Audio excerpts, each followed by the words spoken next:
Okay. Well, welcome everybody to the EarthBound Super Series 2017.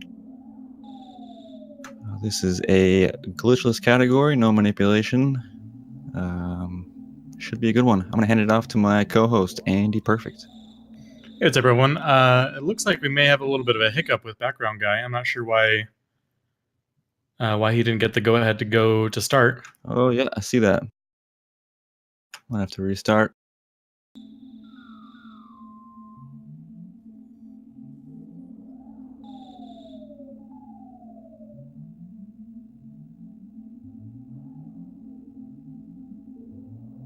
All right, I think we're going to work on that one.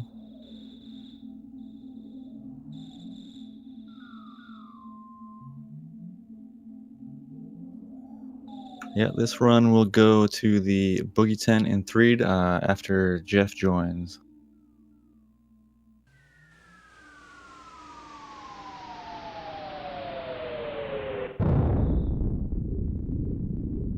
Oh, it looks like we're going to keep going. BGG's going to roll with that handicap.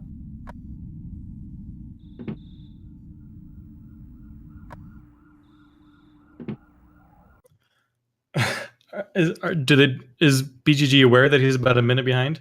Yeah. He's got his timer stopped. So we got a little bit of a hiccup here. I imagine they'll restart. Or maybe Recursive is waiting for BGG to catch up. I'm not sure what's going on. Doesn't mind the minute. It looks like Recursive is going to hold up. He's going to be a sportsman about it.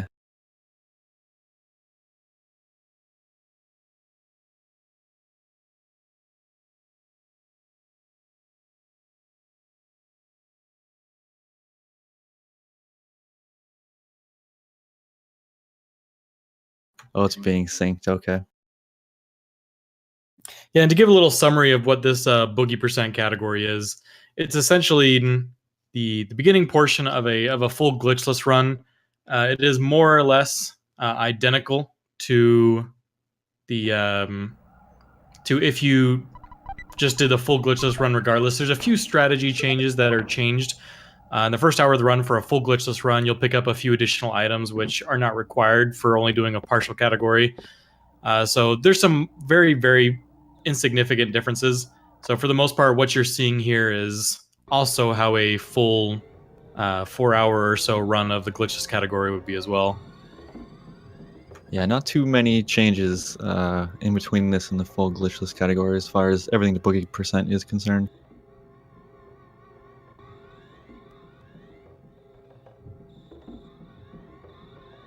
So like I said, this is an unmanipulated category, so we won't see manipulation like we usually do in the glitchless category. It should make for a pretty interesting on it from both runners.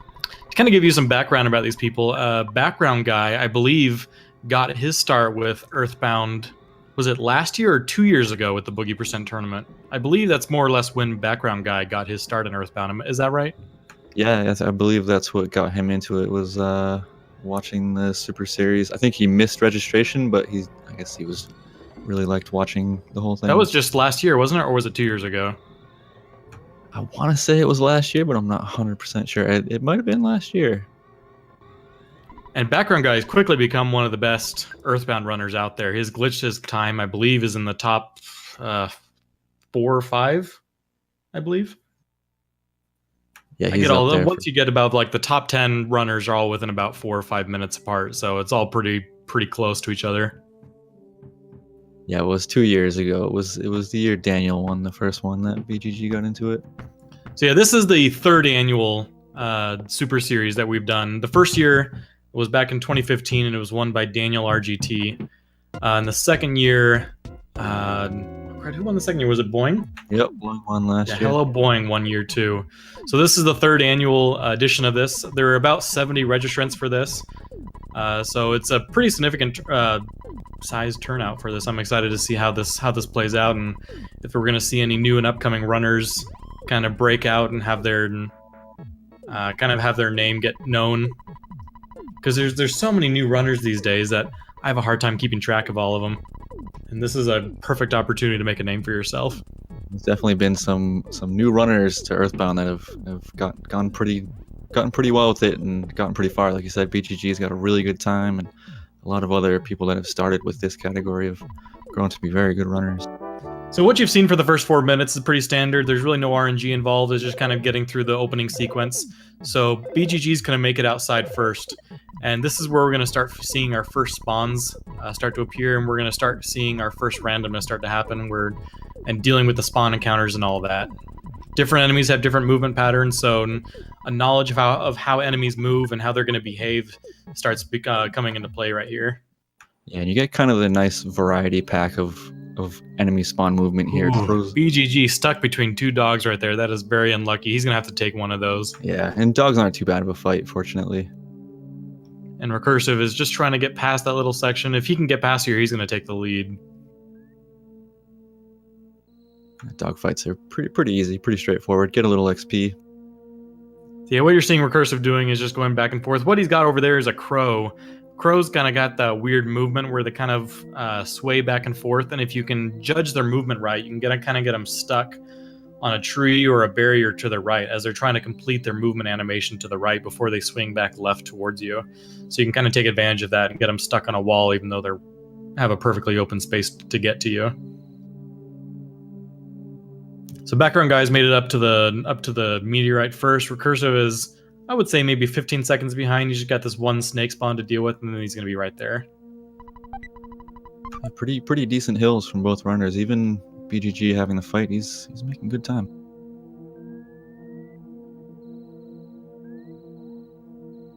So I came into this, I'm actually unaware of what r3cursive, what his times are like. I couldn't actually find time of his on speedrun.com or on SRL, so I'm excited to see what kind of boogie runner he is.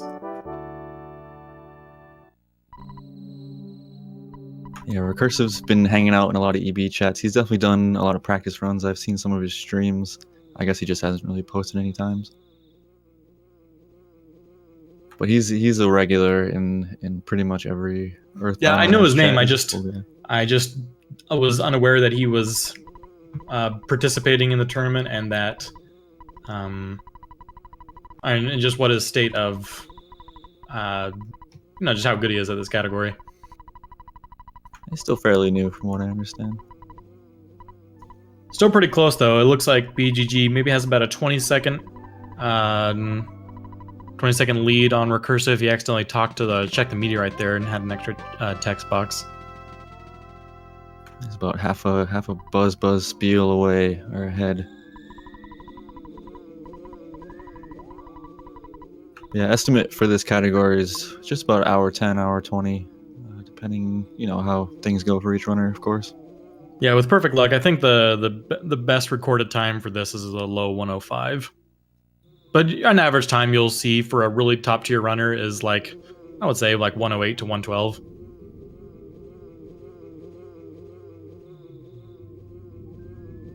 So this Starman Junior fight there, BGG is just starting, is 100% randomness. All you're hoping for is for Starman Junior to do quick attacks, either a freeze or just being on guard, and for Buzz to do big attacks and to put out lots of damage. Other than that, it's just we are mashing text. Yeah, you hear a lot of runners commonly refer to the cycles in this fight. You either get a 2-cycle or a 3-cycle or the dreaded 4-cycle, but all that really means is how many attacks Buzz gets in. Yeah, Backgroundguy got a nice 2-cycle. It only took 2 attacks from Buzz. That's pretty much as good as you can get. Yeah, sub 8 minute Starman Junior kill is pretty good.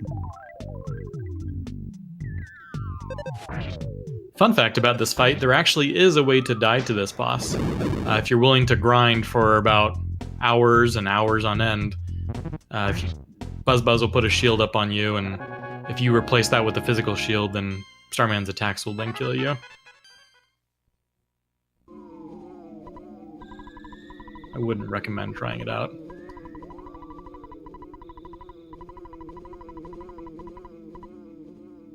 So we still got a pretty tight race. Looks like r3cursive had a pretty decent fight too, so looks like these runners still only about maybe 20 to 30 seconds apart right now. Yeah, which is pretty good considering the amount of RNG there actually is on the hill in the walk up.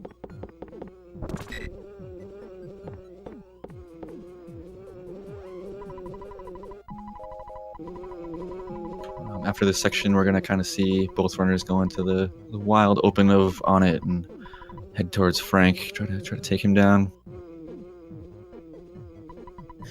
There will be a few throughout Onet. There's a few sections where there are spawn tiles where enemies can pop up, and on the walk down to Onet, if you're not paying close attention, you could end up in a fight.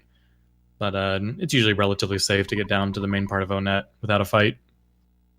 And even if you do get into a fight, it's actually a bit of a safety getting into one extra fight, because right now both of these runners only need 1 experience. Oh no, Background Guy got into a fight with the dog, so he will actually have a little bit of a safer first fight because he's already gained an extra level. Yeah, he's got a bit of a leg up on the first Pogo Punk fight. Yeah, there's the first encounter you'll be fighting is with the Pogo Punk, and if he decides to charge forward and do his big attack 3 times and you don't heal, you're gonna die. So, but with Background Guy and his level that's already happened, he really won't have to worry about that. He can just bash out and not worry about healing. So you're gonna see both runners go for the hidden tree hut back here. They're gonna pick up an item and equip it right away. That's gonna save them some time in the drugstore.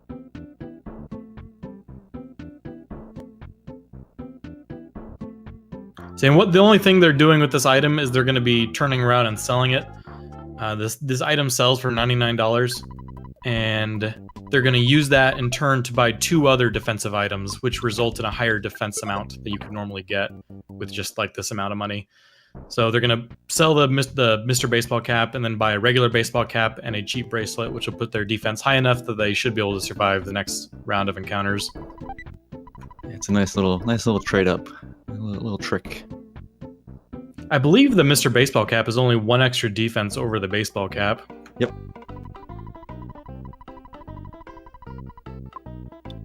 And the cheap bracelet adds 5, so you're kind of adding 4 defense by selling it. Background Guy's kind of taking a wide berth over there. That's to avoid triggering a few spawn tiles. So in the game, there's kind of an off by 1 area. You can imagine the game drawn out in a 6x6 grid, big squares, and whenever spawn tiles load up on the bottom right tile of that 6x6 grid, they won't trigger and enemies won't spawn that area. Just a nice little trick to whenever you're moving north to south to avoid spawns. You kind of see a lot of tricks like that throughout the run. Just little movement that you probably wouldn't notice otherwise, but it's actually mostly a despawn.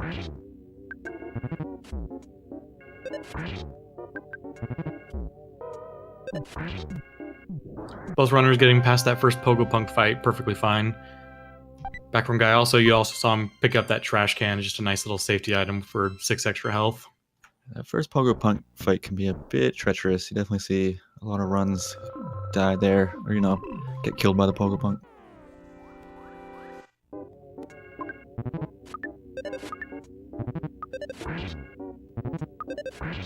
So coming up is the first boss fight. It's Frank. Frank has 63 HP, which doesn't sound like a lot, but he's got a decent amount of defense and he hits hard.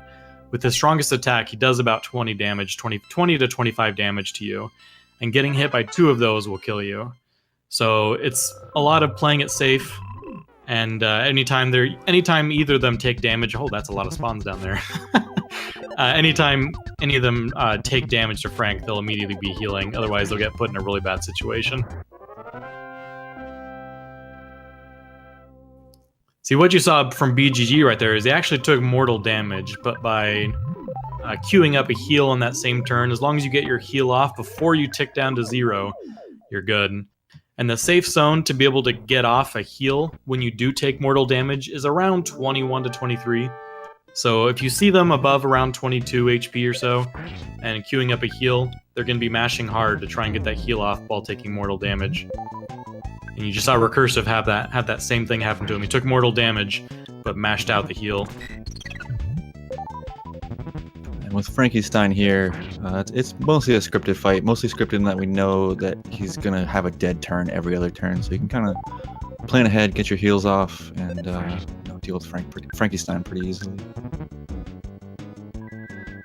Frankenstein is also kind of scripted. Did you just say this where he attacks one turn and has an empty turn the next one? Yep. So very predictable. You just kind of pray that he doesn't hit you with his harder of the two moves when he does hit. So both these guys getting through, but probably both getting through Frank and Frankenstein. Frankenstein, as long as you don't do anything silly, you should be fine. Yeah, I think r3cursive's pretty safe with this fight. It's mostly Frank that makes this whole boss fight pretty difficult.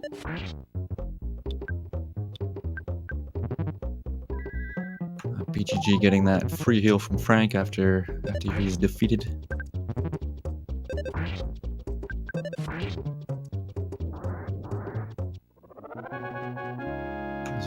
Both races having a really good start here. So what's going to come up next for both these runners is the is a place called Giant Step. It's essentially just the first dungeon of the game. It includes the only grinding section of the game for any category you're ever going to play in this game. So they're going to be grinding on the slugs to get some experience. All the slugs are worth quite a bit of experience considering how weak they are, and they group up in packs of 4 to 6. So they're going to be fighting all these slugs, just praying that they appear rather than the rats, and trying to get up to level 8 as fast as possible in preparation for Titanic Ant. Yeah, the whole idea with the grinding is to reach level 8, learn rockin', and that's key for defeating Titanic Ant. I believe we'll see both runners hit up the ATM. They're going to get some hamburgers. That's also more preparation for the Titanic Ant fight. Titanic Ant is definitely the toughest part on it, so you gotta be prepared as best you can. So they'll grab some burgers, stock up, hopefully be good for the fight. In Titanic Ant, I'll go ahead and talk through some of the bad situations that can happen, because a wipe to Titanic Ant will cost the runner about 5 to 7 minutes or so, depending on how long it takes them to backtrack and get to the ant again for the second fight. Bad things that can happen is the rockin' move that Ness uses is actually one of the only ones that has a chance to miss based on the enemy's speed. And if it misses one of the... So Titanic Ant groups together with a couple Antoids, just 2 other enemies. And the Antoids can heal as one of their actions. So something terrible that can happen is your Rockin' just misses one of the Antoids, and the Antoid in turn heals up Titanic Ant. And it basically just cancels out your Rockin' that you used. You lose those psychic points. You're going to have to do it again and pray that it does finally go through. And then you're going to have to put out like 150 damage in just bashing, which is very unlikely. So we're just praying for some good luck, or I guess rather just not bad luck on Titanic Ant. Yeah, I can kind of go lots of different ways with Titanic Ant. So BGG getting his first 4-pack of slugs. He's aiming to get 22 slugs, and he gets his second pack pretty quickly as well. What you're seeing right there with him too is when the Antoids, I think what the game does is it scans from top to bottom to find enemies to group with. So there's slugs on the top of the screen, just off screen right now, that the game has flagged them to join up and join in the fight. But because there's no path that they can take to get down to the fight, it just has them fight one slug at a time. And because Ness is strong enough, he just auto kills them, and it's actually a little faster to do it that way, to auto kill one slug at a time in a 4 group. Yeah, as opposed to going into the whole battle scene and taking care of it all there. The auto kills are very quick. But you're also seeing from both of these runners right now, whenever they see any of these enemies, sometimes they'll do some stutters to prevent the enemies from moving. You'll see stutters being used to get away from enemies, to get around enemies, and it's only certain enemies have that pattern where only when you're moving a number of frames, they begin moving. So if you can stutter like 1 or 2 frames at a time, then they will never move. Yeah, another linchpin trick to the whole glitchless run is being pretty proficient with your stutter steps and learning where to use them. Giant Step is a huge area for stutter steps. I believe Backgroundguy already killed 12 slugs? Yep, that was 12 for him. So r3cursive is just starting his first pack of 4. So Unless he gets some good luck. Recursive's falling a little bit behind. I would say he's about maybe a minute and a half, 2 minutes behind right now, just because of Background Guy's good luck and his bad luck with slugs. BGG's having some pretty good slug luck here.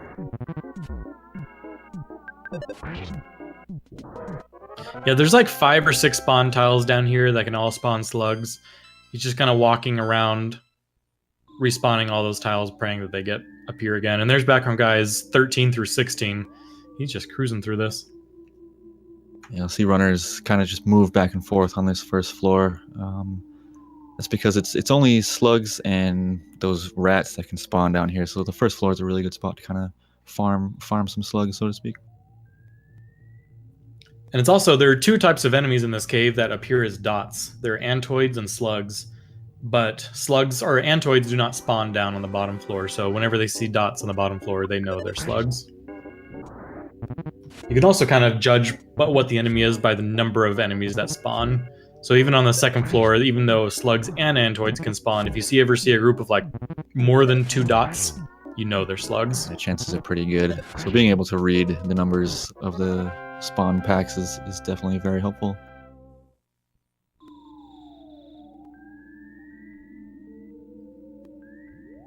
So BGG is just, I think after this last one, 2 slugs away from level 8. I believe the magic number is what, 22?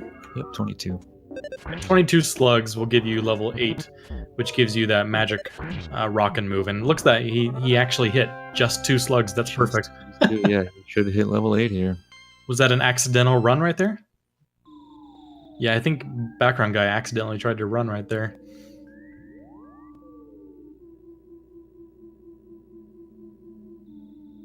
So an important stat on the level 8 is the offense. You'll see a lot of runners take a look at that offense stat. BGG is doing it now.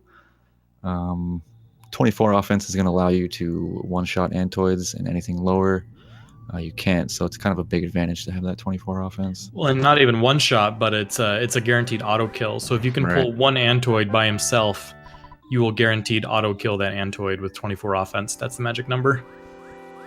And level 8 is not guaranteed to have 24. You either have somewhere in a range of 23 to 25, depending on your luck. Yeah, it's not a set stat growth. BGG with some really nice stutters there. Good example of how stutters are going to get you ahead. The Background Guy is going to get this butterfly either 1 or 2 times, depending on his psychic point needs, to max out all of his health and psychic points. And then he's going to head up to Titanic Ant. Recursive, just still working on those slugs on the bottom floor. So now it's all going to come down to, right there you just see on the right, Background Guy took a single antoid because he knew he was going to be able to auto kill it. It's faster than just despawning the room. So yeah, it's going to come down to Titanic Ant. He has to pray for his Rockin' to do decent damage, maybe to avoid some smashes from Titanic Ant and all that.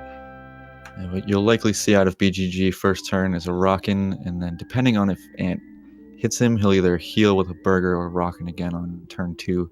And then from there, it's just kind of bash heal, bash heal.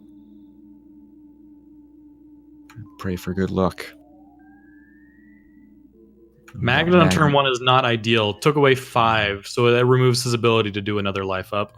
Still got 2 Rockins though, so a second Magnet would be pretty bad. 80 damage.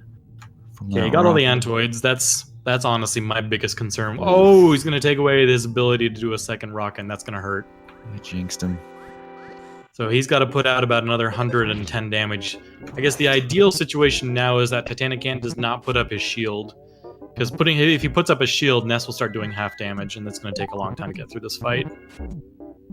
I believe that was first 3 turns with magnets. So I think BGG's already put out about 160 to 170 damage, but he's got a shield up, so he's only doing about 10 to 12. So he's got at least about 5 to 6 more turns that he's got to survive here. You're trying to do your best to conserve hamburgers. Ideally, you want to have some left over for the next section, but if you don't, it's okay. You go buy some more. Yeah, I would recommend to all runners, don't try to conserve hamburgers for the cop fight. Stay safe for this fight, because this fight is a lot scarier than the cops. Definitely. And you can always just go buy more burgers. It's no big deal. Yeah, this fight's kind of dragging on for BGG, unfortunately. He's still got a bunch of burgers in his inventory, So I believe he's going to be fine. He's going to get through it. It's just going to take a lot longer than he would hope for. Ooh, a nice smash right there. Smashes are also nice because regardless of how many hits you've hit him, it'll always remove the shield. So 24-minute Titanic Ant kill for BGG. It's not bad. Yeah, very good. It's pretty solid. I'm not sure where Recursive is at with his slug grind. I want to say he's already at level 8 since he's avoiding enemies.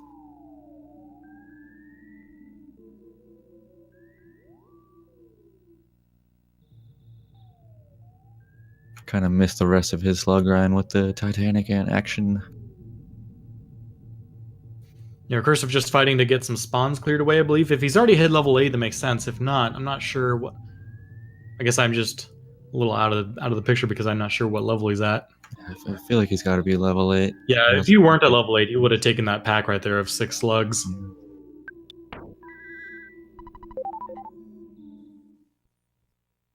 As they just pass each other right there. One heading out, one heading in. Handoff. So Recursive's all maxed now. He's going to head up to Titanic Ant. We'll be able to see what their difference is. Oh, that's a little unfortunate. Recursive just popped himself into a double Antoid fight.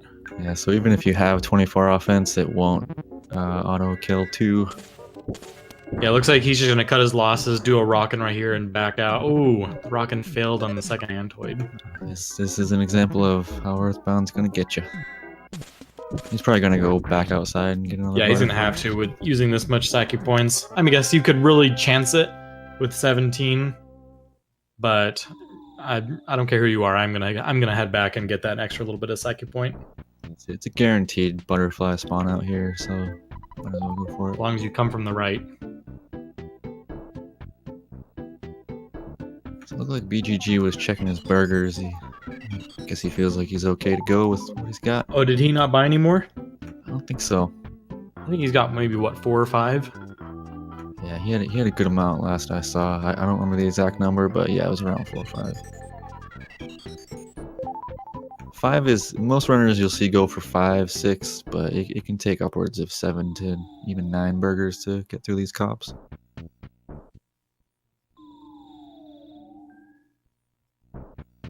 So this cop fight, it's a series of fights with 4 different or different cops, and then you fight Captain Strong.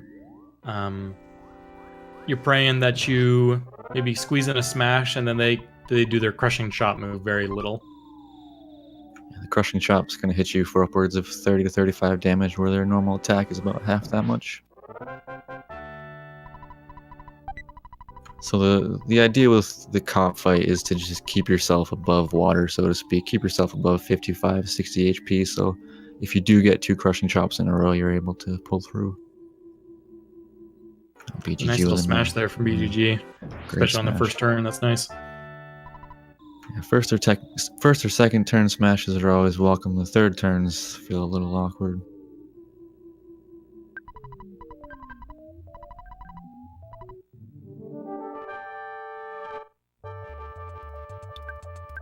Okay, over here on Titanic Ant from Recursive. Let's see how this rockin' goes. Low roll on Titanic Ant, unfortunately. Low roll on all of them, in fact. 55 is on the low end for sure.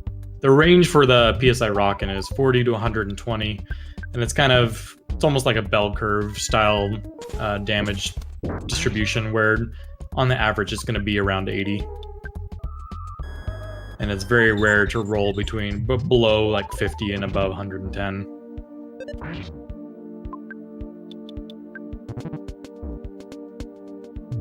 So I believe BGG is on cop number 4. This is kind of an important cop. You want to set yourself up HP wise for Captain Strong, just because Strong has pretty devastating attacks. So kind of set yourself up with that 4th cop. Make sure you have enough HP to survive Strong. Yeah, just to clarify what the Boogie percent run category is for this game, it's essentially the glitchless category of the game, cut off about an hour and 15 into the game at the Boogie tent kill. That's a short race category. BGG with a 28-28 on it. Very, very solid time. Yeah, and Recursive down Titanic Ant about when Background Guy down Captain Strong. So Background Guy right now has about a 4.5 minute lead, which is pretty significant this early on, considering neither of them died.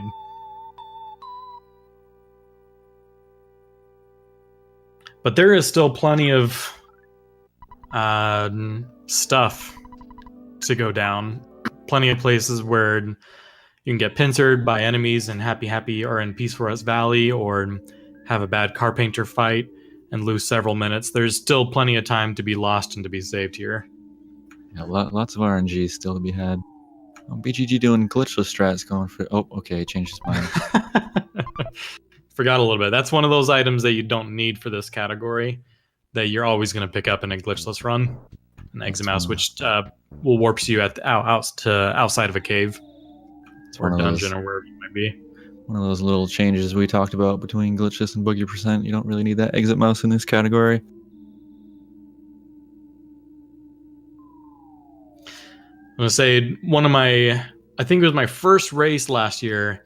I had a pretty significant lead on the person I was running against of about 4 minutes or so, and I died to Carpenter because Carpenter missed his lightning 16 times and ended up losing that race. So literally anything can happen in this game at any time. So you've seen BGG called that. He's making a save there. That's not just a safety save. It is a safety save just in case he dies. He doesn't want to go all the way back to on it, but he's also setting himself for death warp that's going to come later in the run. You know, in lots of RPGs, when you die, it'll like actually take you back to the last time you saved and you lose all your progress. EarthBound is not like that. All you do is you keep all your progress, keep all your experience and all your items and everything. You just lose half the money you're carrying and get put back to the last save point. So that's used, I believe it's just used once in this category as a death warp to get back somewhere quicker. Yeah, there's not too many. You think there'd be more, but looked into a lot of options and there's just not that many good death warps. It's mostly because throughout the game there's a lot of places where, regardless of where you save or not, the game puts your death warp at a certain spot. So right. For example, if you're familiar with the game, at Master Belch, a boss about an hour and a half into the game, once you beat him, your death warp spot is put at that boss location. So regardless of whether you saved before or after, when you then die after that fight, you get put there. Game kind of makes checkpoints throughout the run, and if you die, that's where you go. It's pretty common death warp area. You see a lot of kind of newer runners come in and say, "Oh, let's death warp." Back from Belch, but it's just because of that Belch trigger, it just puts you right back. Here you see BGG kind of going back and forth in the cave, just slowly despawning enemies and moving further and further. And r3cursive on the left, just starting that Captain Strong fights. Let's see how these go for him. I didn't see how many burgers. Did he go and buy more burgers after Titanic Ann? Yeah, r3cursive went and stocked up.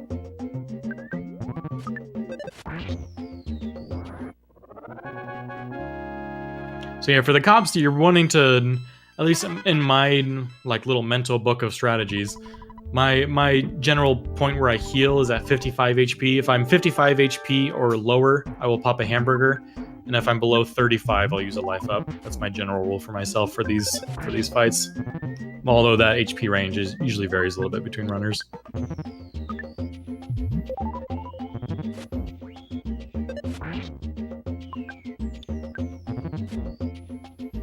BGG just kind of doing some plot advancement. You're gonna progress the story a bit here, so he's just gonna walk between some couple areas here, do some old school RPG style questing.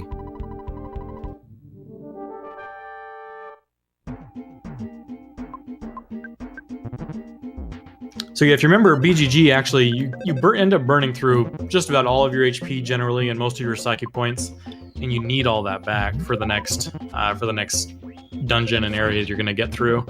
So instead of healing at a hotel or something like that, all they do is pick up a few butterflies, which are very high spawn rates in a few areas before you get to the next place.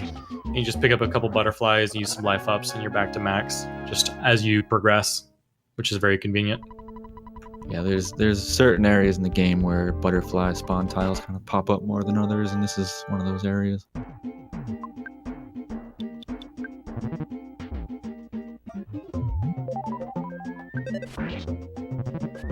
Looks like r3cursive's having a good cop fight, keeping his psychic points up.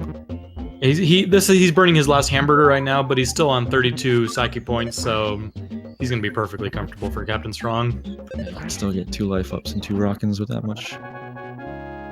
With 64, you can take it either way, but if I'm sitting at below like 70 or so for Captain Strong, I'm gonna pop a life up because his harder hit will put you below 20 at that range. Do you just triple rock in here? I guess it depends on what Strong does. Oh, okay, that answers it. Oh no. That's a little scary.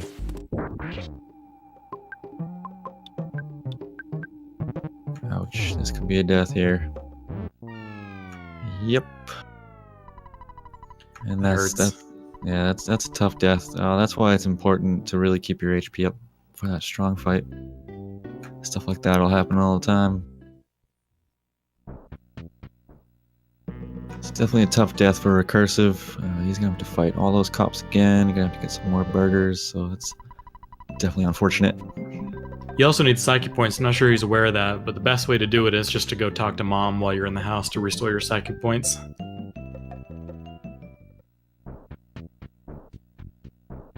I guess he can go. Another fast way to just walk through the arcade and talk to Frank. It's another option.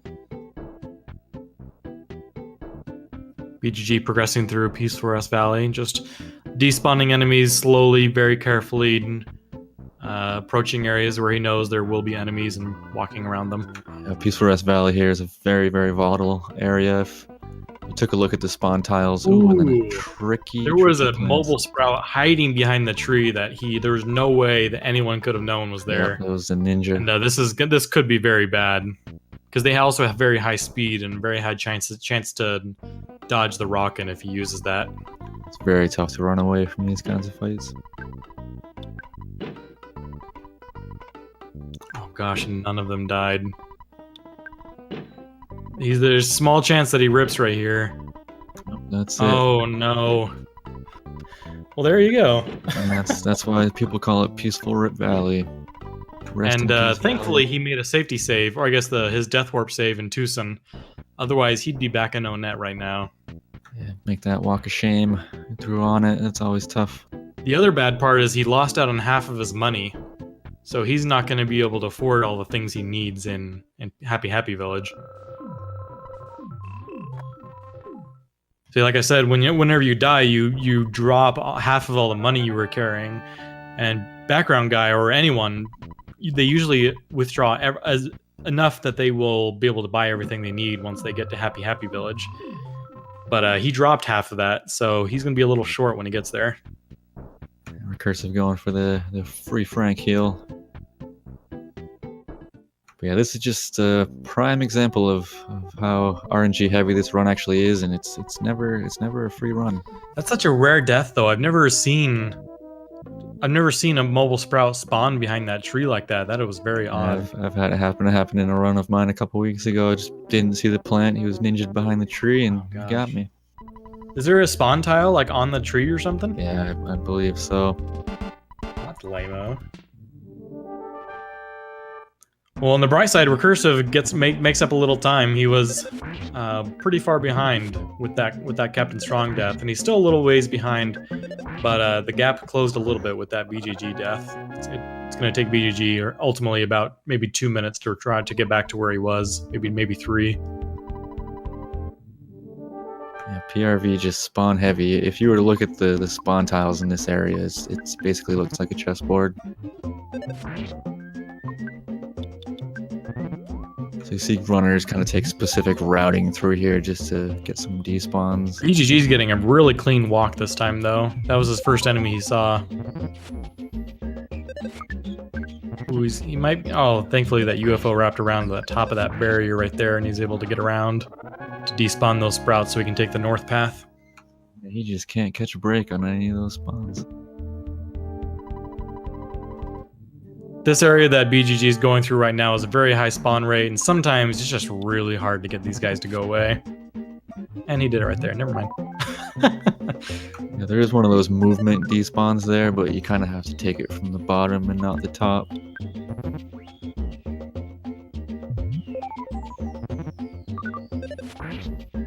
So you're seeing BGG picking up butterflies as he goes. Also, that tree right there, the tree moves just a little bit slower than you. So if you can get past the tree, you're guaranteed to get by it.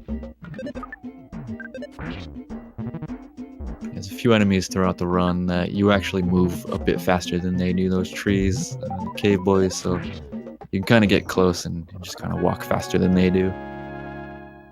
Is he going to test his luck with this robo? No, he's not. He's going to despawn it. Okay. It's a pretty common pincer area as well here. Yeah, it's just right there again. BGG is using his knowledge of the fact that he can get faster than those trees. As soon as he wraps around the trees, he's got him beat. It's one of those things that kind of just comes with running the game a lot, is learning all the enemy movement patterns and just being knowledgeable of what's going to do what. Interesting fact about those snakes in there. So the percentage chance that the game uses to calculate whether an enemy will run from you when it's just like in the map is different than the way the game determines whether you will auto kill an enemy. So the way that it determines whether enemies will run from you is based on your level, and the way that how you auto kill enemies is based on your total offense amongst the party.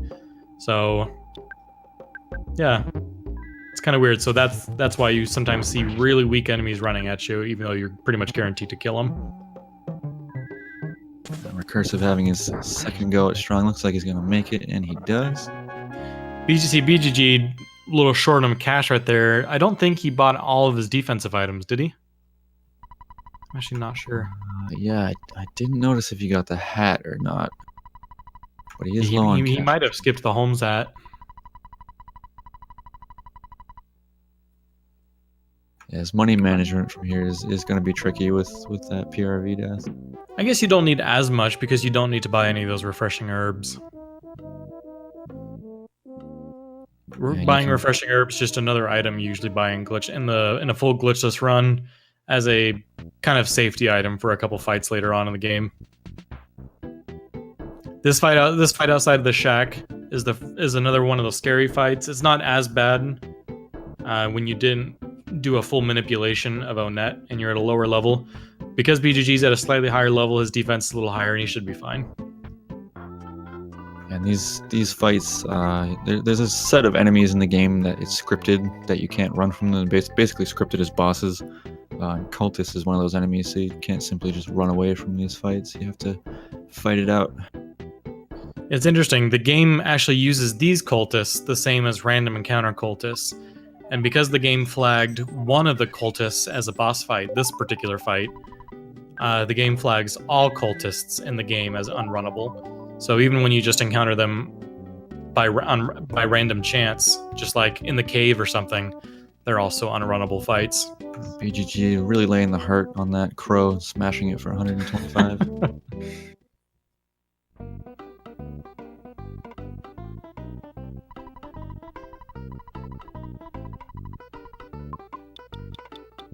So BGG is going to make his way into the cultist hut, as I like to call it, guarded by Janet outside. He's going to get into another cultist fight here. Again, same kind of deal. He can't run, so he's got to do his best to just kind of battle it out. And these guys love calling for help. They got lots of their buddies around. So this fight can be a little tricky, but you're just looking to just bash it out. And I believe whenever they call for help, it's a 50% chance to succeed. So this fight can, if you get unlucky, quickly fill up with cultists.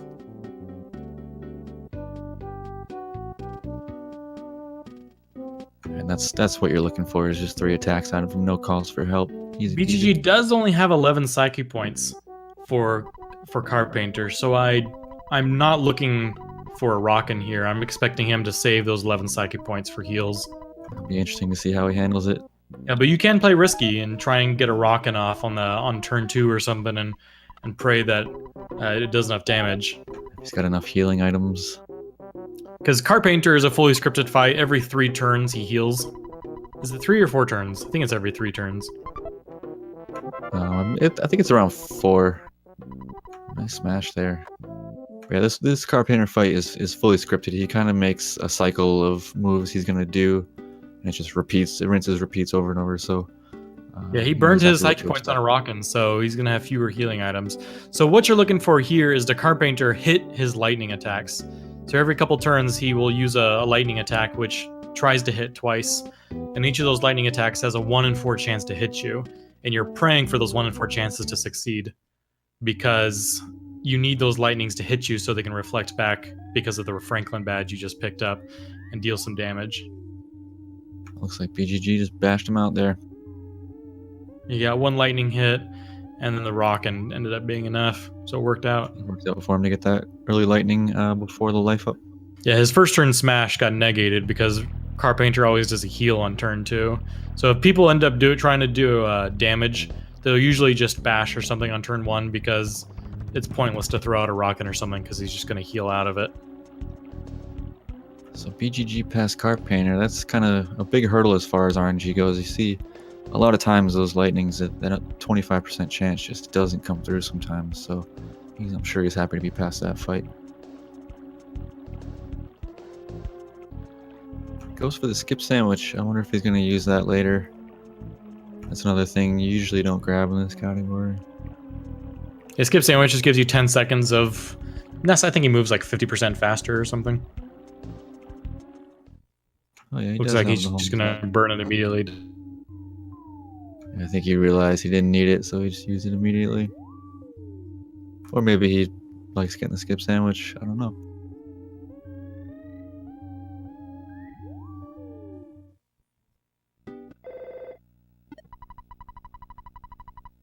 Oh, nice dodge. Yeah, nice dodge over there from BGG around the crow. Some veteran moves there.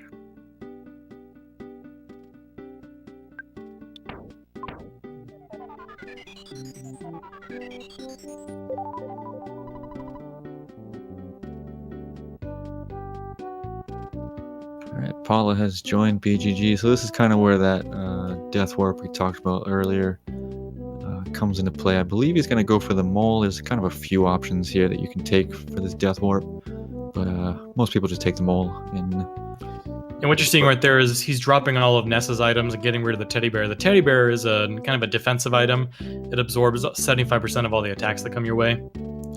And he's dropping the defensive items as well because he wants to die as quickly as possible to do that death warp. If you're somewhat familiar with EarthBound, you might be asking yourself, why don't they do this sanctuary here? This is one of the sanctuaries you actually don't need to advance the story until much later in the run, so we just skip it entirely. Yeah, even in the glitchless category, this is like the second... it's one of the last dungeons you're ever going to do, just because it ends up being faster to do it later. So what BGG is hoping for is just the mole hits you, and that he doesn't do lame-o turns wasting his time. Yeah, Mole's got a few movesets, and most of them are pretty trolly as far as you trying to get hit by him, so it'd be a bit tricky. So that ended up being about 5 or 6 turns, not too bad. Yeah, pretty decent Mole death warp, all things considered. So it's interesting, you actually want to exit the Carpainter fight with very low HP so that you optimally die in maybe like... I guess an optimal of 2 turns from the mole, 1 hit to Paula and 1 hit to Ness. But that's usually, you can't really have that luxury. You're just playing it to get out of the Carpainter fight alive for the most part. Yeah, pretty common strat is to attempt to end that fight with as low HP as possible, but sometimes RNG won't have it.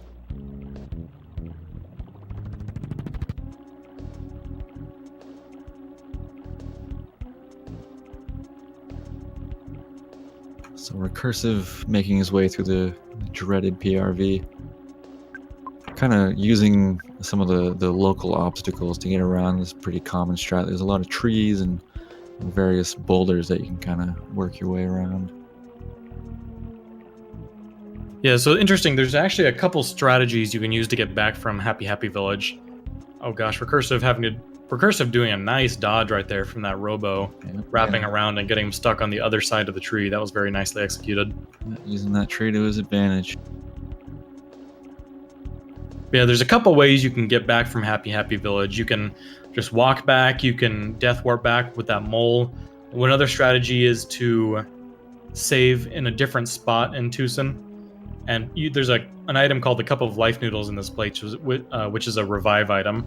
So some people will death warp back and then use that Cup of Life Noodles. So there's lots of different strategies you can use to get back from Happy Happy Village. Some are riskier than others. just doing that basic death warp is usually the safest and the most common. Yeah, once Paula joins, you kind of have a tree of options that you can take to get back to Doosan. Cursive having to deal with a lot of spawns through here. Looks like he's gonna... Oh, I thought he was going for a bomb for a moment. That's earlier in PRV.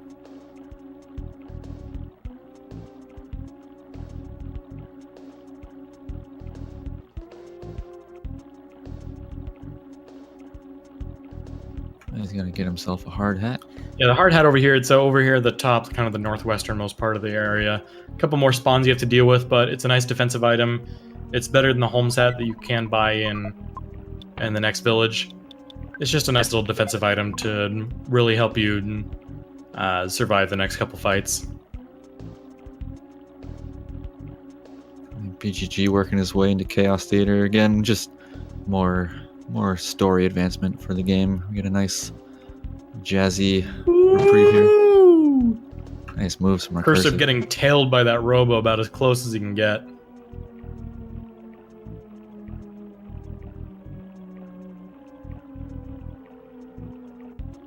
Wow, just getting chased by these robos.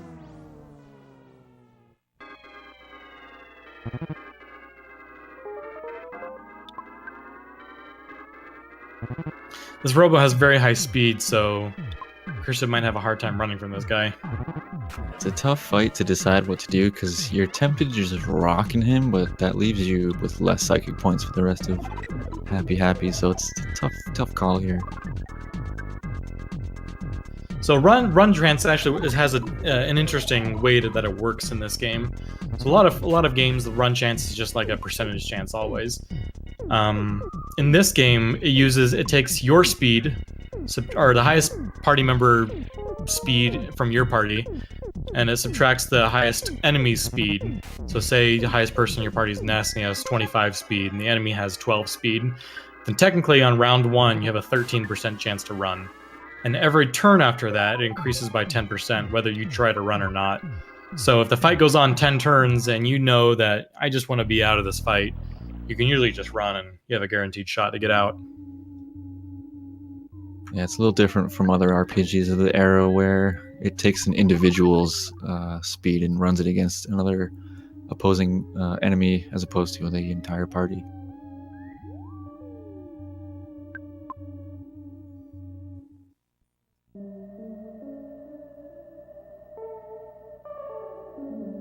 So Recursive making his way into Happy. He's a little low on psychic points, so we'll see how that serves him. He did end up running away from that spinning robo in the end. You see BGG takes a very specific movement heading out of that Chaos Theater. It's because there's a photo trigger, little box right just south of that door there. So he moves very specifically, avoids that photo trigger, saves himself a bit of time. I think the photos take about 18 seconds, so there's a few photos in the game where you can avoid very easily by just kind of walking around them or teleporting through the trigger zone.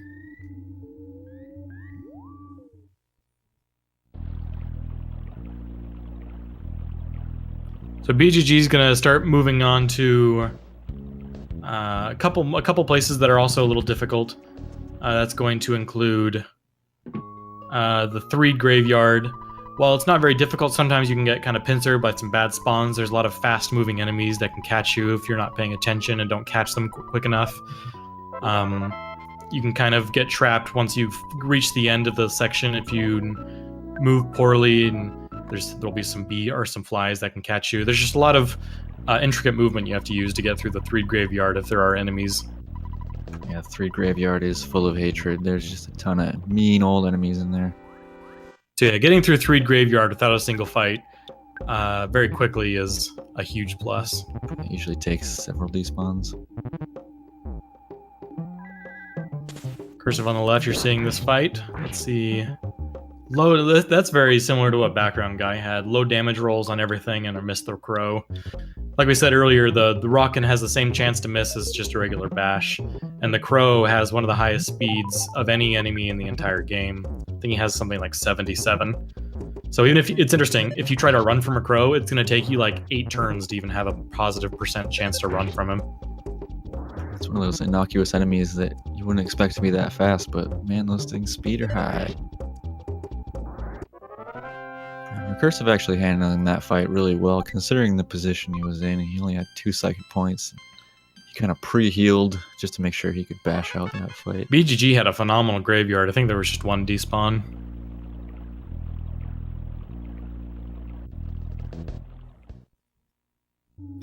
So there's really, I would say, 2 major obstacles now that BGG has to get through. I guess maybe 3. So the first one is going to be the first worthless protoplasm. So it's just a very aptly named enemy, the worthless protoplasm. And he's actually one of the most common death points in any game, regardless of what category you're playing. Jeff is at a very low level. Worthless protoplasm hits for essentially 1/3 your HP. So if you get hit 3 times before you kill him, you're dead. It's just a nasty fight, and he can call for help, so it can get out of control really quickly. And what? That was green on recursive side?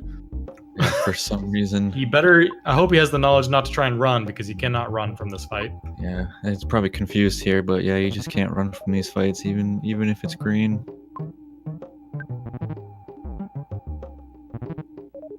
Actually, it was a very odd green to begin with. For anyone unfamiliar with the battle, or how the battle mechanics work in this game, it's basically a green is what would be a preemptive attack. You get to jump on the enemy, and sometimes you get hit from behind, and that's the opposite. It's a red swirl, and there's a neutral blue one. Typically, when you green swirl an enemy, it's a guaranteed runaway, except for those scripted boss enemies.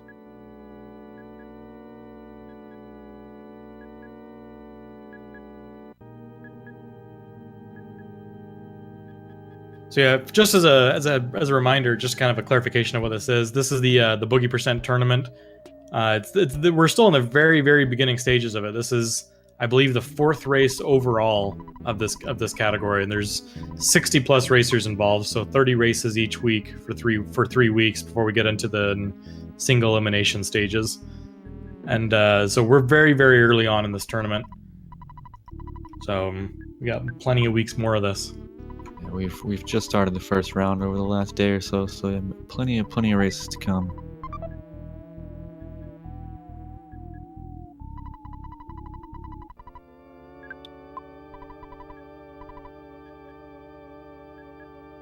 So if you're into EarthBound, this speedrun interests you, definitely follow the game on Twitch, and there'll be tons of practice and races going on over the next couple months.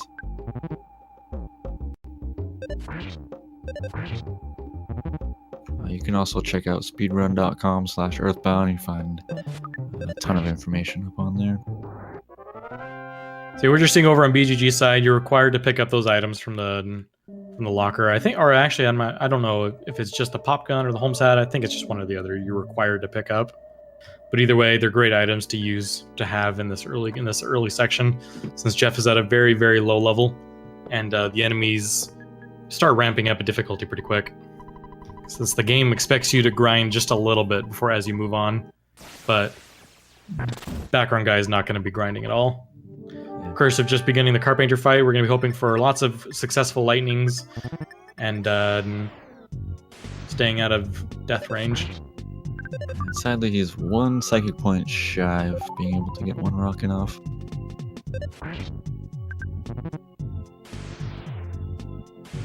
That's getting some bad luck with these lightnings here. So the actual inner workings of these lightnings is it's a 25% chance for the lightning to actually get cast based on how many party members are active. So because it's just Ness, he only gets a 25% chance. Yeah, if you have a full party of 4, then the lightning will always hit someone.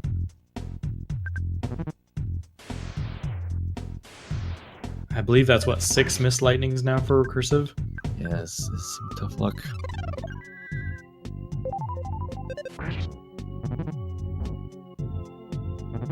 Life ups are scripted into Carpenter's attacks, so you want to kind of get them done with quickly.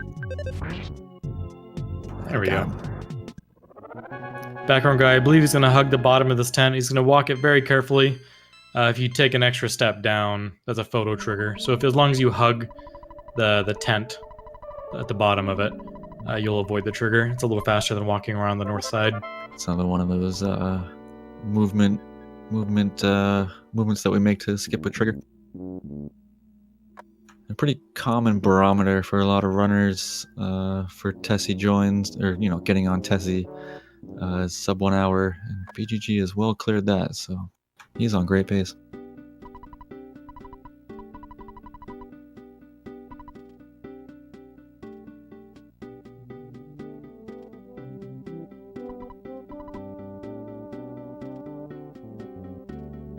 I'm sure r3cursive is breathing a sigh of relief after getting through Car Painter there. He had a kind of a rough go in PRV and Happy.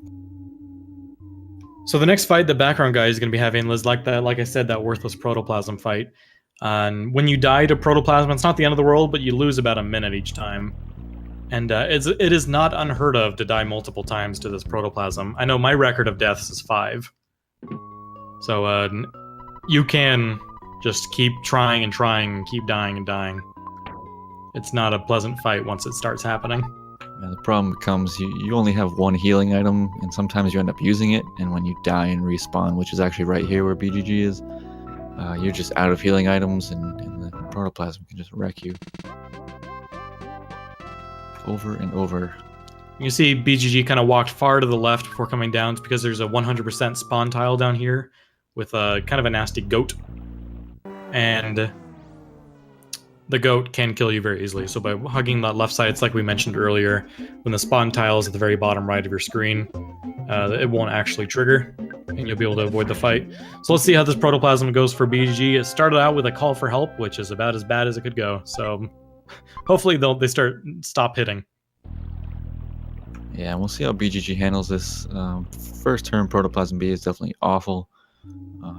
Kind of worst case scenario. Some people you'll see here will just kind of defend until they can run away, but it takes a lot of turns. BGG is crazy though. He was able to kill one of them and he still hasn't taken a hit. This is very, very good luck considering the bad start. Yeah, typically these guys will waste you within 3 turns. You can see all of a sudden he just took 10 damage, which is exactly 1/3 of your health. So you get hit 3 times and he outspeeds you, you're dead. Yeah, the Bubble Monkey was actually being a bro there and got a couple smashes in. I feel like Bubble Monkey has a very high amount of guts considering the amount of smashes he gets. I can see that.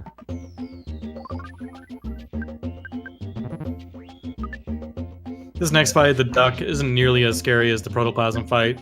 He can still hit you pretty hard, but he has more attacks to choose from than the protoplasm does. So on average, he attacks less often than the protoplasm. And the duck just kind of has these joke moves. It's kind of EarthBound breaking the fourth wall. They give a move to a duck that makes you not have psychic points, and Jeff can't use psychic points anyway. Yeah, another move that Duck does is he makes something spin around, and that thing he's actually making spin around is your psychic point meter. He's making it spin around and tick down. So yeah, it's just Mad Duck is literally just kind of playing with the UI. It's kind of one of the many little ways EarthBound tries to break through, mess with the player.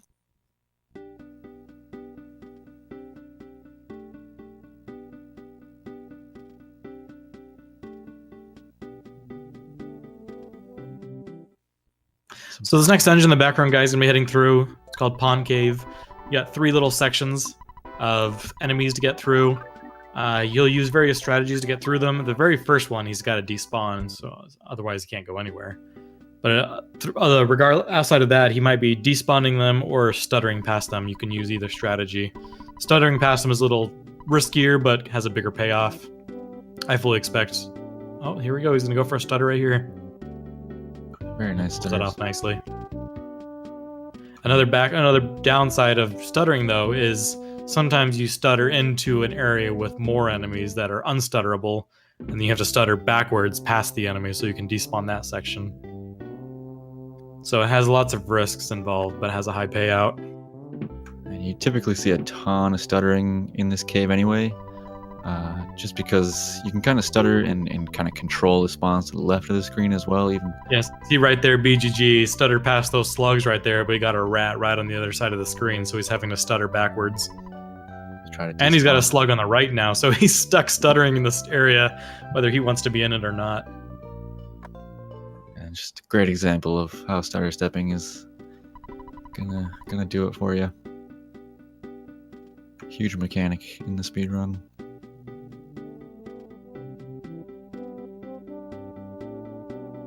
This next section, Background Guy's really got to clear it out because there's no way to despawn the enemies in this first section without leaving and re-entering.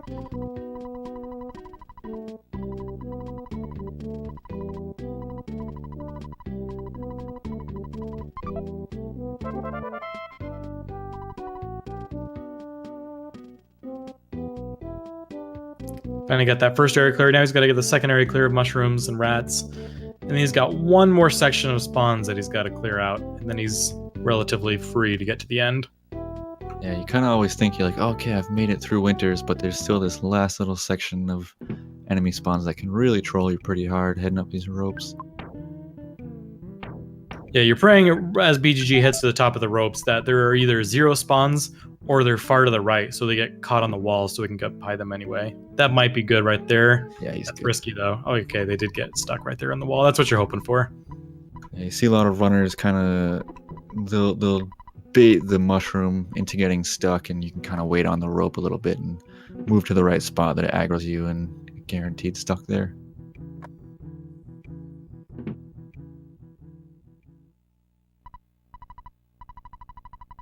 Yeah, these are the cave boys the Temple mentioned earlier. That just like the trees early in the game, you move faster than them. So as long as you can get in front of them, you're good to go. BGG kind of had some favorable spawn areas there, so luckily he didn't have to get too close. But typically you'll see runners just kind of walk right by those cave boys. They don't move too fast.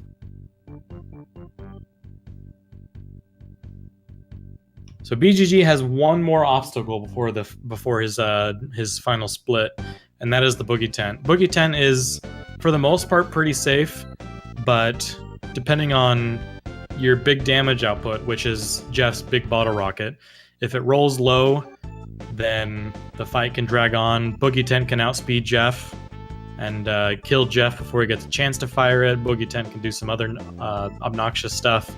So this fight has a small chance to go south very quickly. I know in one of my single elimination matches yet last year against Skateman, I had about a 2-minute deficit going into the final boss Boogie Tent fight, and Skateman got super unlucky and just sat there trying to pray to get through the fight, and didn't happen. And I managed to squeak by the victory, getting some good luck. So this run is not over until Boogie Tent is dead. Yeah, Boogie Tent is very much a gatekeeper. You kind of get to him and you're like, okay, let's finish this off and we're done. But man, he can just really wreck your run in a lot of ways. It's never over till Boogie Tent's down. So you'll see once BGG lands back in 3D, he's gonna grab a teddy bear. And that's going to give him kind of a better chance with Boogie Tent because Teddy Bear has a 75% chance to block any attacks. That'll be kind of his strategy heading into Boogie Tent. I'm going to see r3cursive kind of take that same movement heading out of Chaos Theater here. He's going to decide to go left side bus, also an option.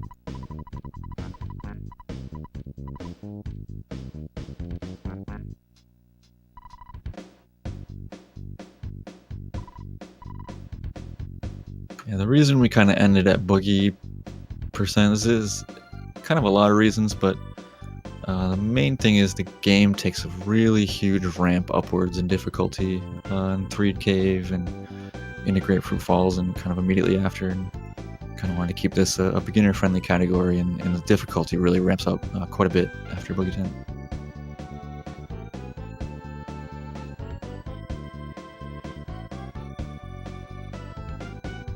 Plus, it just keeps it a nice, short, clean category.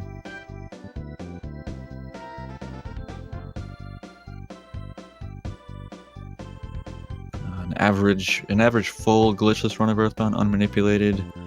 It depends on the runner, but on average about 4.5 hours, give or take 10 minutes.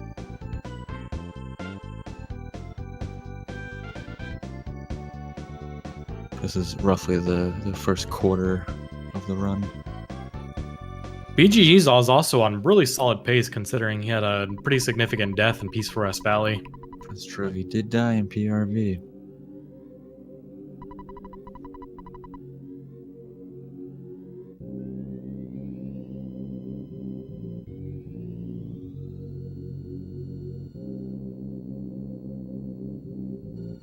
BGG grabbing that teddy bear. Yeah, and he's heading down to the final fight before the final split. And so the biggest thing he's looking for is just to get Jeff to go first, or to go before he dies, and get that big bottle rocket off. Yeah, the main thing is you want to get that big bottle rocket off, and sometimes what'll happen is Boogie Town will go for attack and just ignore that bear. It gets a little scary. Bad luck from there for r3cursive to get back attacked by that fly, but it's only a single fly, so he should be fine. Good first turn from Boogie 10. It was a dead turn. Oh, and a low BBR roll from Jeff. How much did it do? About 229. So he's got to put out another 300-400 damage. He should be fine though, with a few rockins and a bottle rocket that hit. Yeah, nice. Nice damage roll. So BGG's, that's pretty much the final bit for BGG. The final split was when he fishes out the item from the trash can. Yeah, time is actually when he picks up the fly honey from the trash can. But yeah, he's all but one. He's just gonna catch some levels here and pick up that fly honey.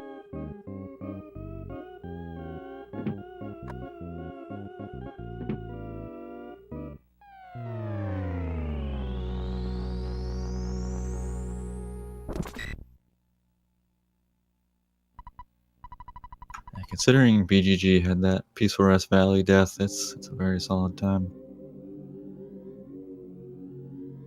I think a lot of runners would be very happy with that run. There it is. Yeah, 110.54. That is a solid time with it, considering he did die. That's fantastic. We're actually gonna have to remember that time. It looks like he hasn't split in SRL.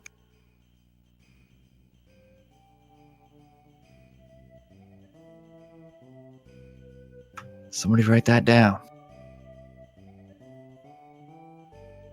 Yeah, so SRL has his time at 1:12:47 when he actually had 1:10:54. Oh yeah, because the race started about a minute before BGG got going. Yeah. GG's to BGG. He's gonna take this one.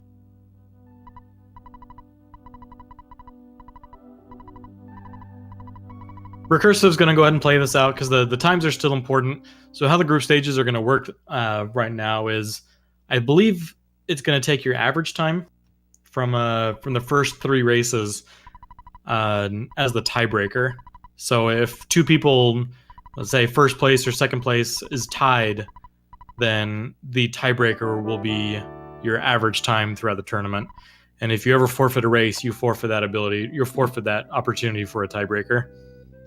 So it's really important to, even if you don't win the race, just finish it out, get your time in.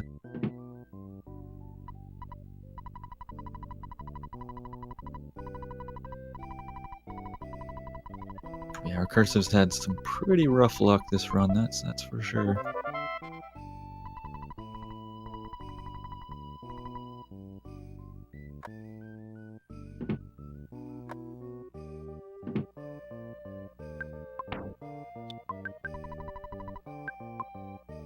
So what r3cursive's going through here is just Maxwell here kind of trolling you with his keys. Some late night giggles from Maxwell.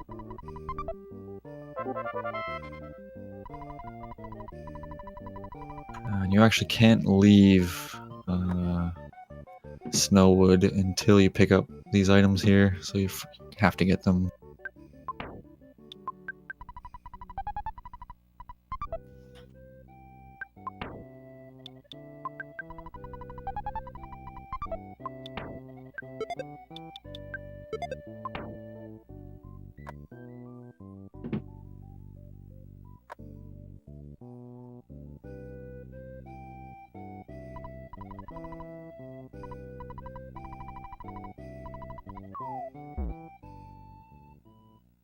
Yeah, every Earthbound speedrunner's worst enemy, old Bubble Monkey.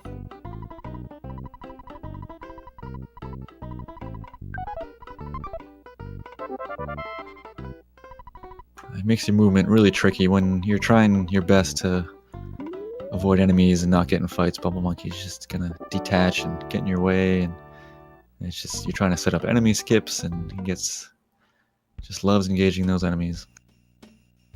Yeah, there's actually a I saw BGG attempting this, but there's a way to skip the first protoplasm fight if you can have some good movement. But 90% of the time they get screwed up because Bubble Monkey won't stay with you.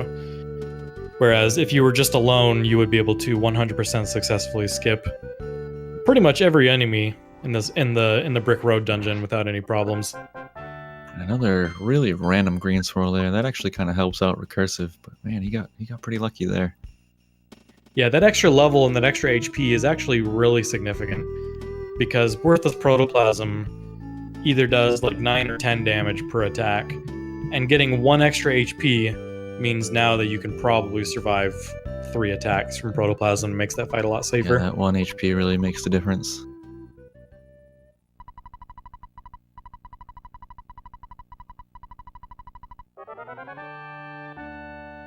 Yeah, like Andy was saying, theoretically, if you just didn't have Bubble Monkey walking through Brick Road, the enemy skips would be all but guaranteed.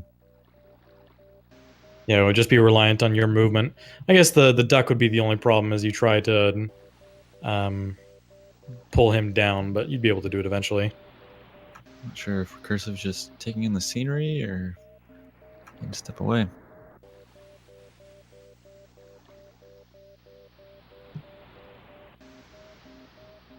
Okay, there he goes. Gonna get that photo skip there.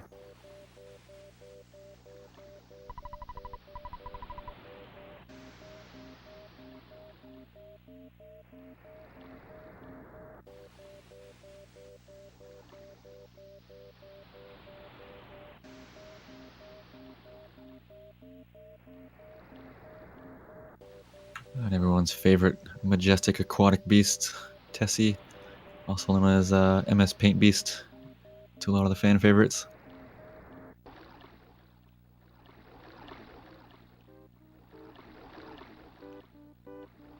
It's really quality sprite job they did there.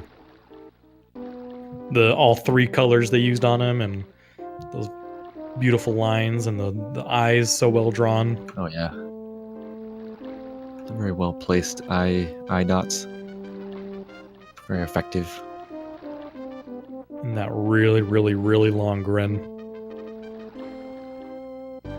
Not to be confused with Loch Ness's Nessie. This Tessie is very different.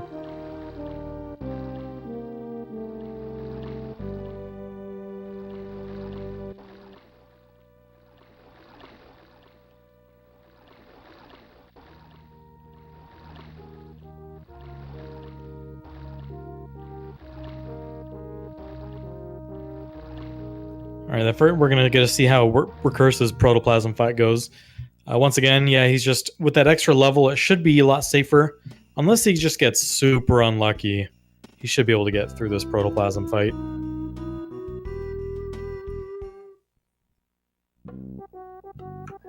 Definitely one of the hardest fights in the game right here, just because you're so underleveled.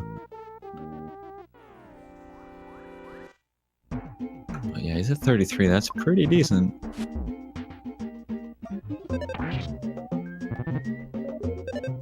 Failed call for help is always nice. Yeah, you're looking for those failed call for helps and the turns where he makes himself feel strange. Those are the best turns he can do. Just as long as he's not attacking. And he gets through just fine. You'll probably see him pop he has 1 healing item in his inventory, the boiled egg. You'll probably see him pop it right here before the duck. So duck is way up there. What does he do? I've never seen the duck up that high. Wow, he is up there. That was maybe even skippable. That was quite far up there. Wow.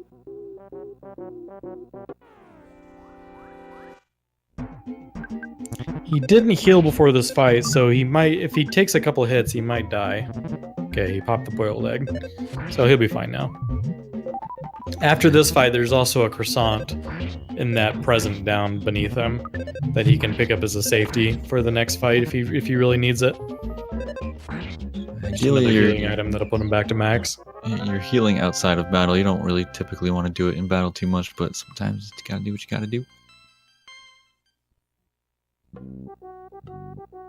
there's a croissant right down below there in that present. He's trying to set up a skip here. Yeah, Bubble Monkey just wasn't Yeah, cooperating. he got the skip, but Bubble Monkey wouldn't have any of it. That's a classic example of if it was just Jeff, it passed right through. In that movement pattern, these presents have a movement pattern where once they aggro on you, they will move in a straight line for quite a ways towards that spot that you were standing in when you aggroed.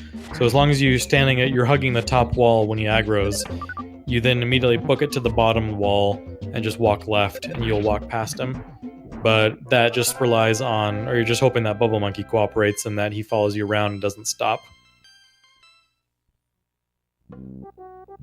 Yeah, those presents have a very predictable movement pattern.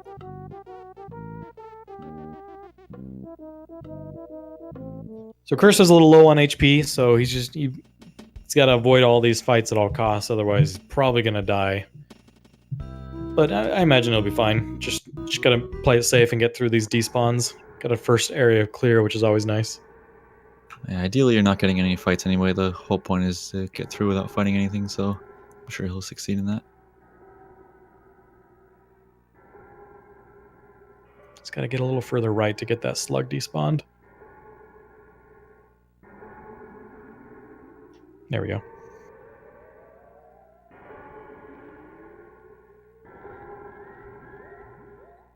Oh, I thought he despawned it, but he didn't. He gonna one Well, he shot. despawned the one on the left, so it was just a single one, so he's guaranteed that auto kill.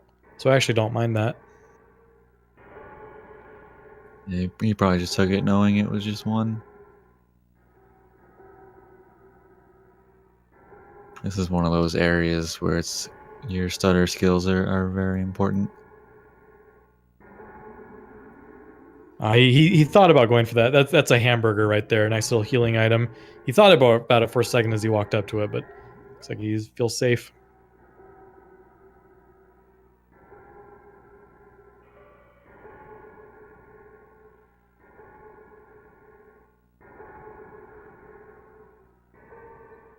Yeah, it looks like he's intentionally taking those one slugs. Interesting. I've never seen anyone do that, but it's working for him. I kind of like that. Yeah, it's definitely solid.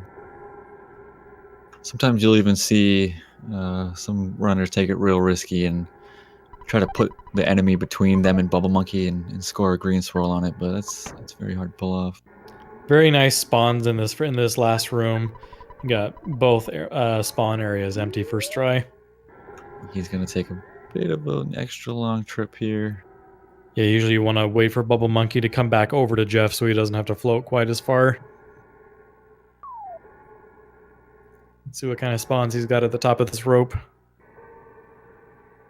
Yeah, he's going to have to despawn it because of that top one. The bottom one is perfectly fine, but that top one is going to attack him.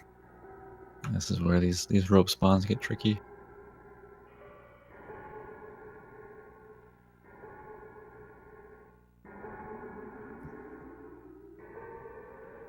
There we go. There.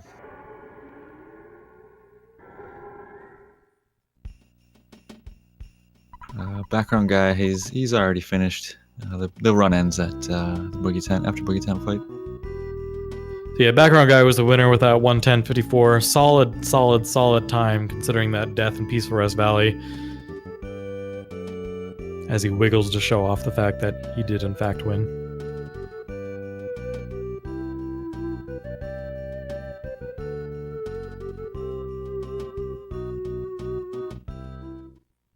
So yeah, recursive, all that's left for him is to have the Skyrunner ride back over to Threed, and then the Boogie Tent fight. And then we're going to wrap this race up. Yep, he's just a cutscene away from finishing the run. This is kind of the first major cutscene, especially when you're doing the full glitchless run. This is kind of the first big break, which is nice. Yeah, the glitchless run for this game is a little lengthy at about 4 hours for a solid time. But the nice thing about the glitchless run is there are so many sequence breaks, like this ride right here, that are scattered throughout the run. Maybe like 30 seconds here, 45 seconds there, 2 minutes there. And it's nice to be able to take breaks all over the place. Yeah, it's definitely nice with a run that's typically, you know, for your first run, like 6 hours long. It's nice to have these little cutscene breaks. And I recently picked up a game where you cannot take any breaks anywhere. You are sitting there for the entire 4 hours of the run, no breaks. Yeah, it's rough. I've speedrun games like that, and it definitely takes its toll on you.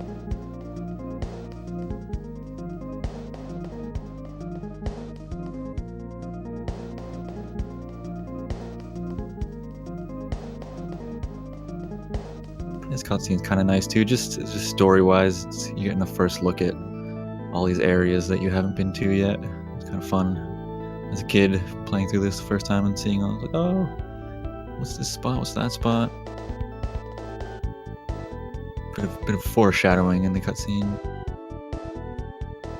I remember the very first time I played this game was back when it first came out, and I got stuck in the desert for so long because I didn't realize you're supposed to walk around at the top. Yeah, it's because I remember seeing the foreside and the big city, like the place, like, oh, I want to get there so bad, and I just couldn't do it because I got stuck in the desert and I got super over leveled because I had no idea where to go. All you gotta do is walk there. Yeah, I feel like the same thing happened to me when I was a kid. You just don't realize you can just flat out walk there.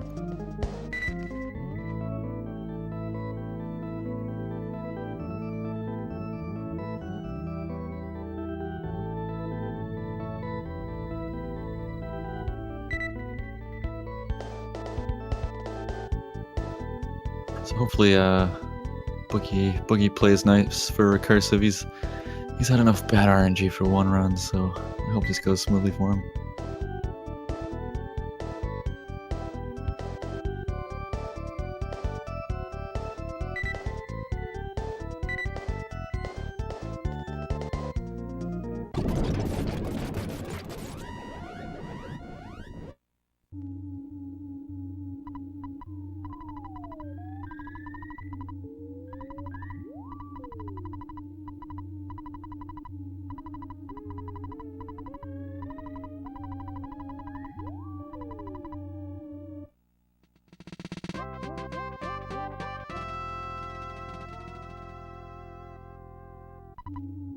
So you see here, Recursive even got the little door tech skip. If you get close enough to the door without touching it, you can still... Oh, I thought it was close enough. It looked like he was. If you get close enough to the door without actually touching it, you don't actually see the text that it says the door's locked, but you can still use the item. Just a nice little, probably 3/4 of a second time save. Yeah, some of that little tech, small things that go into a run. Quick little tech skips, stuff like that.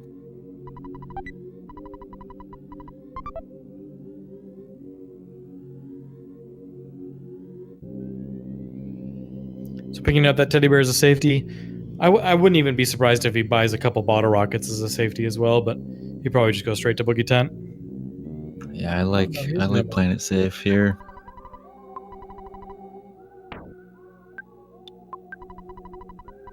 Even just like a super bomb on Ness or something, a couple extra bottle rockets just to make sure you get through. Or a bomb rather, not super bomb.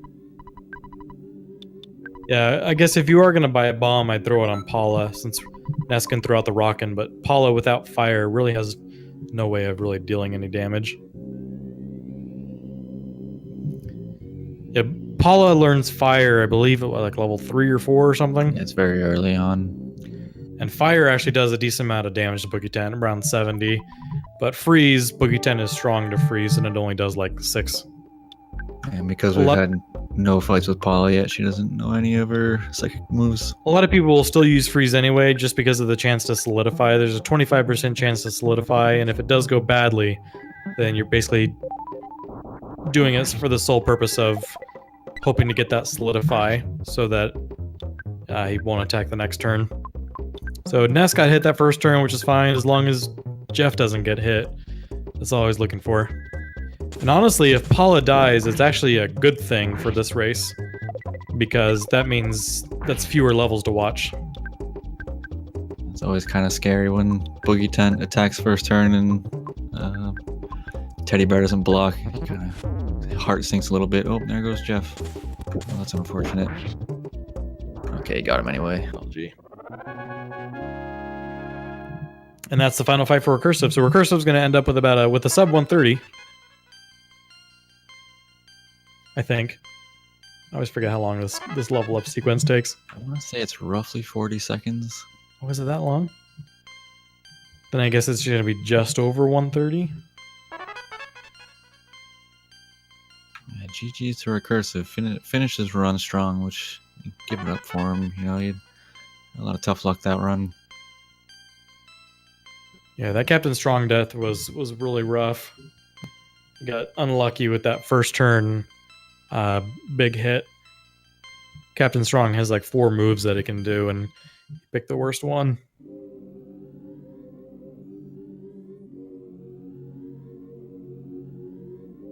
It looks like his time will be different from SRL as well. So yeah, Recursive's gonna end. That will look like a 130.02. Well, GG's to the racers. Well done. If you're interested in this series or, you know, Earthbound speedruns in general, definitely check out speedrun.com/earthbound. Follow the runners, and you know, we're very happy to lend out info to people who are interested in the run. And there'll be a bunch more of these races in the coming weeks for sure.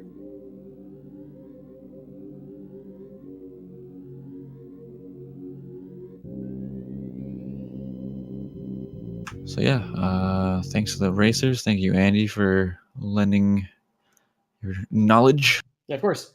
Thanks everyone for watching. Y'all have a good night. See you guys next time.